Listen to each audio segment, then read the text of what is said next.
આપની મધ્ય ઉપસ્થિત એવા રાજ્ય કક્ષાના મંત્રી શ્રી એવા ભીખુસિંહ પરમાર સાહેબ, જિલ્લા પંચાયતના પ્રમુખ એવા ભીમસિંહભાઈ તડવી સાહેબ, ભરૂચ લોકસભાના સાંસદ એવા મનસુખભાઈ વસાવા સાહેબ, પૂર્વ વન મંત્રી અને પૂર્વ ધારાસભ્ય એવા મોતીભાઈ વસાવા સાહેબ, પૂર્વ ડેડિયાપાડાના ધારાસભ્ય એવા મહેશભાઈ વસાવા સાહેબ, નર્મદા જિલ્લા વહીવટી તંત્ર કલેક્ટર સાહેબ, ડીડીઓ સાહેબ, નિયામક સાહેબ, પાંચ સાહેબ, સાથે સાથે જિલ્લા પંચાયતના પૂર્વ પ્રમુખ પરીક્ષાબેન, શંકરભાઈ, પૂર્વ સભ્ય બહાદુરભાઈ, હાલના તાલુકા પંચાયતના સભ્ય એવા હિતેશભાઈ, નીતાબેન, ભારતીય જનતા પાર્ટીના નર્મદા જિલ્લાના પ્રમુખ નીલરાવ, મંચસ્થ તમામ આગેવાનો, જિલ્લાના તમામ વહીવટી તંત્ર અને આજુબાજુ વિસ્તારોમાંથી પધારેલા સરપંચશ્રીઓ, સભ્યશ્રીઓ, વડીલો, યુવાનો અને માતા બહેનો,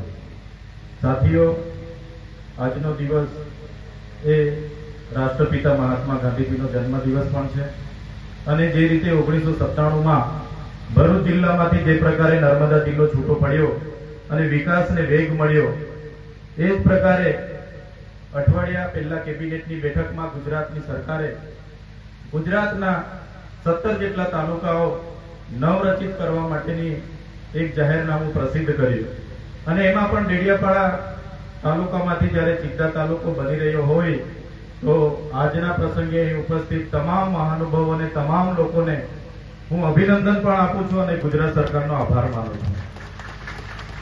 સાથીઓ, નવો તાલુકો બનવાથી જે પ્રકારની સેવાકીય પ્રવૃત્તિઓ અહીં તમામ વહીવટી અધિકારીઓ, વહીવટી કચેરીઓ આવી જશે, આ ગ્રામ્ય વિકાસ, ગ્રામ્ય વિસ્તાર આવનારા દિવસોમાં એક શહેરી વિસ્તારમાં તબદીલ થવાનો છે.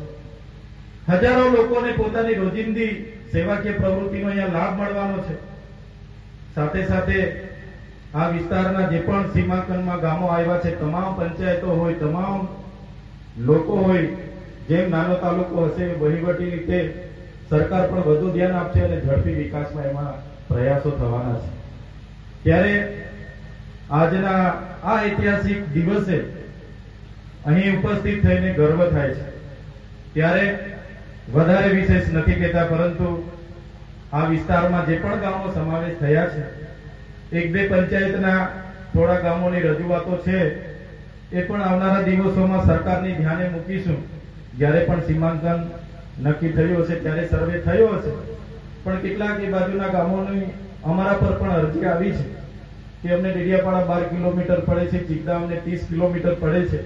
ત્યારે એ બાબતે પણ આવનારા દિવસોમાં થોડો સુધારો વધારો થાય, એ બાબતને લઈને સરકારને ધ્યાન પર મૂકીશું. ત્યારે અહીં આજના પ્રસંગે વધારે સમય નથી લેતા, પણ મંચસ્થ ઉપસ્થિત તમામ મહાનુભાવો, અધિકારગણ, પત્રકાર મિત્રો, પોલીસ મિત્રો, તમામ જિલ્લાના વહીવટી તંત્રને ફરી એકવાર આજના દિવસે ખૂબ ખૂબ અભિનંદન પાઠવું છું.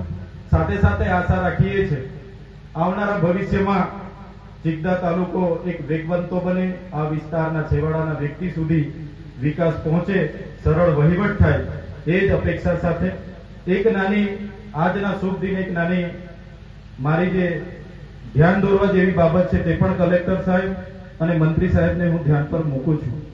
માનનીય કલેક્ટર સાહેબ અને મંત્રી સાહેબ, મારા મત વિસ્તારમાં આટલો મોટો પ્રોગ્રામ છે, પણ વહીવટી તંત્ર દ્વારા નથી મને ફોનથી જાણ કરવામાં આવી કે નથી મને આમંત્રણ પત્રિકા આપવામાં આવે. આ તો મને સાંજે મોડા ખબર પડી. અહીંના કેટલાક સરપંચોએ આગ્રહ કર્યો કે ધારાસભ્ય સાહેબ તમે પણ હાજર રહેજો, અને કેટલાક વડીલોએ આગ્રહ કર્યો, એટલે હું અહીંયા પધાર્યો છું. પણ હું સરકારનો પ્રતિનિધિ છું, સ્થાનિક ધારાસભ્ય છું. આટલો મોટો સરકારનો કાર્યક્રમ થતો હોય અને ધારાસભ્યને બાદબાકી કરવામાં આવે, આ મારી બદનામી નથી, પણ જે લોકોએ મને મત આપીને ધારાસભ્ય બનાવ્યા છે એ લોકોનું અપમાન છે.